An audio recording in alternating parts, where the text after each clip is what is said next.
இன்னும் எத்தனை நாள் இப்படியே இருக்க போற? நீ என்ன நினச்சிட்டு இருக்க? நீ இப்படி இருக்கிறதால இந்த உலகம் என்ன இயங்காமல் நின்றுடும்னா, இல்லை பகல் இரவு வராமல் போயிடும்னா?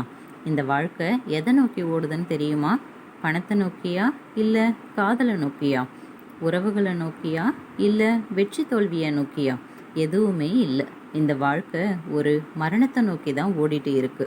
எதுவுமே பண்ணாமல் ஒரு இடத்துல இப்படி உடஞ்சி போய் உட்காந்துட்டு இருக்கிறதால உன்னை விட்டு போனவங்க திரும்பி வந்துடுவாங்கன்னு இல்லை.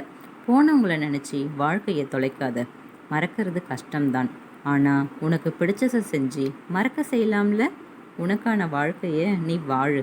இந்த வாழ்க்கை நமக்கு கிடைச்ச பொக்கிஷம். நாம் எல்லாம் அதில் ஒரு அதிர்ஷ்டசாலிங்க. ஒரு யூனிவர்சலில் இருக்க, ஒரு கேலக்சியில் இருக்க, ஒரு சோலார் ஃபேமிலியில் இருக்க, ஒரு பூமியில் இருக்க நமக்கு இடம் கிடைக்கிறது எவ்வளோ பெரிய விஷயம் தெரியுமா? இப்படிப்பட்ட வாழ்க்கையில் நிறைய பேர் வருவாங்க போவாங்க. நல்ல நினைவுகளை சேகரிச்சுக்கோ. மற்றவங்கள பற்றி அதிகம் யோசிக்கிறத விட்டு விட்டு உன்னை பற்றி யோசி. நல்ல புக்ஸாக படி. இங்கே எல்லாமே உன்னுடைய எண்ணம் தான். என்னடா வாழ்க்கை இதுன்னு ஸ்டேட்டஸை போடாமல் எல்லாமே நன்மைக்குத்தானே கடந்து போ. இப்படிக்கு நன்றி.